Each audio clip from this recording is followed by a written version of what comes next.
রাসূল পাক সাল্লাল্লাহু আলাইহি ওয়াসাল্লাম তিনি মদিনা মুনাওয়ারায় এসে প্রথম যে জিহাদের সম্মুখীন হলেন ওইটার নাম কি? কোন জিহাদ? বদর। কোন জিহাদ? বদরের জিহাদ। সেই বদরের মাঠে জিহাদের জন্য রাসূল সাহাবীদেরকে তৈরি করতেছেন। তো আপনারা চিন্তা করেন বিষয়টা, জিহাদ করতে হবে, এই বদরে সাহাবীরা জিহাদ করবে কাদের বিরুদ্ধে? নিজের বাপের বিরুদ্ধে। রাসূল পাক খুব চিন্তিত হলেন যে সাহাবীদেরকে কিভাবে উদ্বুদ্ধ করা যায়। হুজুর জিহাদের কথাই বলতেছেন যে এখন বদরে আমাদের টিকে থাকার প্রশ্ন, এইটা মুসলমানদের টিকে থাকার প্রশ্ন, বদরের যুদ্ধ, বদরের এই জিহাদটা। হুজুর যখন এগুলি বলতেছেন, হযরত মিকদাদ রাদিয়াল্লাহু তাআলা আনহু রাসূলের একজন জলিলুল কদর সাহাবী, তিনি দাঁড়িয়ে বলছেন, হে আল্লাহর রাসূল, কেন আপনি চিন্তা করছেন? ইমজি বিনা ইয়া রাসূলুল্লাহ হাইসু মা তাশা। হে আল্লাহর রাসূল, আপনি আমাদেরকে নিয়ে চলুন যেদিকে আপনার খুশি। হাইসুমা আমারাকাল্লাহ, যেদিকে আল্লাহ আপনাকে নির্দেশ করেন সেদিকে আমাদের নিয়ে আপনি সেদিকেই চলুন। ইন্না লা নাকুলু লাকা কামা ক্বালা বানু ইসরাঈল লি মূসা আলাইহিস সালাম ইযহাব আনতা ওয়া রাব্বুকা ফাকাতিলা ইন্না হাহুনা কায়িদুন। বুখারী শরীফের হাদিস। হযরত মিকদাদ রাদিয়াল্লাহু তাআলা আনহু বলছেন, হে আল্লাহর রাসূল, আপনি আমাদের নিয়ে চলুন, আল্লাহ যেদিকে আপনাকে আমাদের নিয়ে যেতে বলেন সেই দিকে নিয়ে যান। আমরা মুসা আলাইহিস সালামের উম্মতের মতো বলবো না যে হে মুসা আপনি আর আপনার আল্লাহ দুজন গিয়া যুদ্ধ করেন, আমরা এখানে বসে থাকি, এমন কথা আমরা বলবো না। বাল ইযহাব আনতা ওয়া রাব্বুকা ফাকাতিলা ইন্না মাআকুমা মুকাতিলুন। ও নবী, বরং আমরা বলবো আপনি চলুন আমাদের নিয়ে, আপনি এবং আপনার আল্লাহ চলুন জিহাদের ময়দানে, আমরা আপনার সঙ্গে জিহাদ করব, লড়াই করব সেই পর্যন্ত। মা দামাত মিন্না মা দামাত আইনুম মিন্না তাতাররাফ, যতক্ষণ পর্যন্ত আমাদের একটা চক্ষুর পলক পড়ে, যতক্ষণ পর্যন্ত একটা চোখের পাতা নড়ে, ততক্ষণ পর্যন্ত আমরা কাফেরদের বিরুদ্ধে লড়ব। সুবহানাল্লাহ ওয়া বিহামদিহি, যতক্ষণ চোখের পাতা নড়ে ততক্ষণ পর্যন্ত লড়ব, নিয়ে চলুন আমাদেরকে। হুজুর খুব খুশি হলেন। আহারে, রাসূল পাক সাল্লাল্লাহু আলাইহি ওয়াসাল্লাম দারুণ ভাবে খুশি হয়ে গেলেন। হুজুর বললেন, ও সাহাবীরা, তোমাদের মানসিক অবস্থা যখন এই, কুমু বিনা ইলা জান্নাতিন, চলো আমার সাথে বেহেশতের দিকে। সুবহানাল্লাহ, সবাই বলেন সুবহানাল্লাহ। কুমু বিনা ইলা জান্নাতিন আরদুহা কারদিস সামাওয়াতি ওয়াল আরদ, সেই বেহেশতের দিকে চলো যে বেহেশতের বিশালতা প্রশস্ততা এই পৃথিবী এবং আকাশের চাইতে অনেক বড়, সেই বেহেশতের দিকে চলো। ফাকামা উমাইর বিন হামাম ওয়া কানা ইয়াকুলুত তামার। হযরত উমাইর বিন হামাম এক যুবক, তিনি দাঁড়িয়ে গেলেন। আমার মুসলমান ভাইরা, যুবকদের অবদান কিন্তু ইসলামে সব চাইতে বেশি। যেরকম সুবহানাল্লাহ। কাদের অবদান বেশি? যে সর্বপ্রথম ইসলাম কবুল করেছে কারা? যুবকরা। হযরত আবু বকর, হযরত ওমর রাদিয়াল্লাহু তাআলা আনহু, তাদের বয়স যুবক বয়স ছিল, যুবক বয়সে তারা ইসলাম কবুল করেছেন। হযরত আলী যুবক ছিলেন, এই জন্য যুবকদের ইবাদতে সওয়াব বেশি।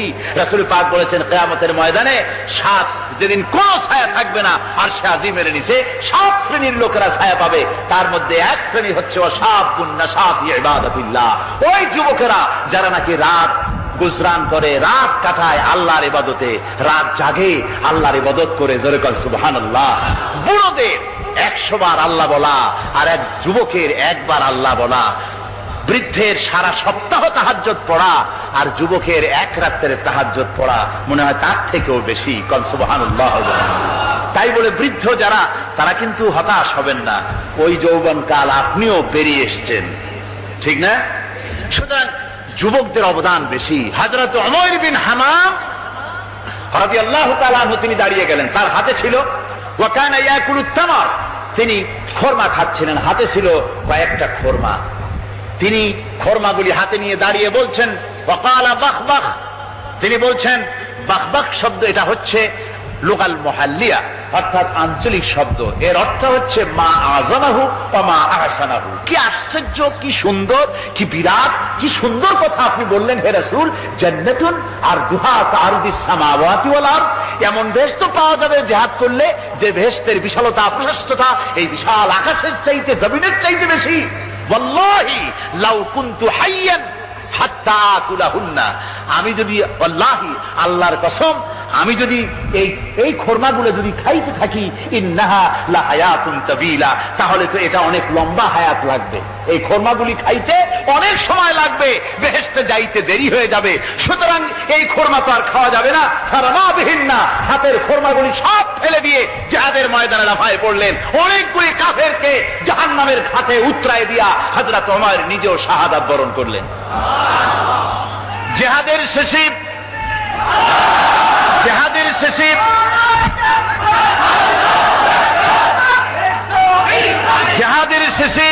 শুহাদায়ে বদরের সমস্ত শহীদদের লাশ এক জায়গায় এনে সাহাবীরা বললেন, হে আল্লাহর রাসূল, আপনি যখন জান্নাতের বর্ণনা দিতেছিলেন তখন যে যুবকটা খোরমা খেতেছিল আর জান্নাতের আশায় হাতের খোরমা ফেলে দিয়েছিল, যে খোরমাগুলি খাইতে গেলে তো সময় লাগবে অনেক, বেহেশতে যেতে দেরি হয়ে যাবে, এই কথা মনে করে হাতের খোরমা ফিকে ফেলে জিহাদের ময়দানে এসে শাহাদাত বরণ যে যুবকটি জিহাদ করেছিল তার লাশে সেও শাহাদাত বরণ করেছে।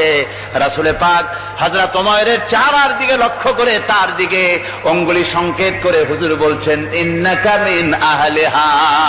ওমর, যে বেহেশতের জন্য তুমি খোরমা খাওয়ার ধৈর্য ধরতে পারো নাই, আমি নবী সাক্ষী দিচ্ছি তুমি সেই জান্নাতের অধিবাসী।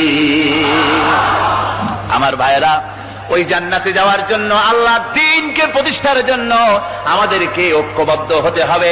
আল্লাহ দ্বীনের জন্য আল্লাহ নবীর যে আদর্শ, সে আদর্শ প্রতিষ্ঠার জন্য এগিয়ে আসতে হবে। যদি আমরা তা করতে পারি, আমরা সংখ্যায় কত, আমাদের অস্ত্র আছে কি নাই, আমাদের জনবল কত, আমাদের সৈন্যবল কত, এগুলি প্রশ্ন না। প্রশ্ন হচ্ছে ওয়ালা তাহিনু ওয়ালা তাহজানু ওয়া আনতুমুল আলাউনা ইন কুনতুম মুমিনিন।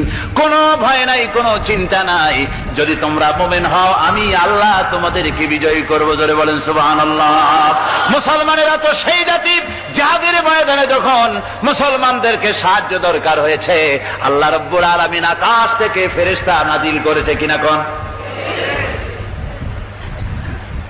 কবি বলছেন, ফিজায়ে বদরি पैदा कुन फरिश्ते तेरी नसरत को उतर सकते गर्दों से कतर अंदर कतार भी।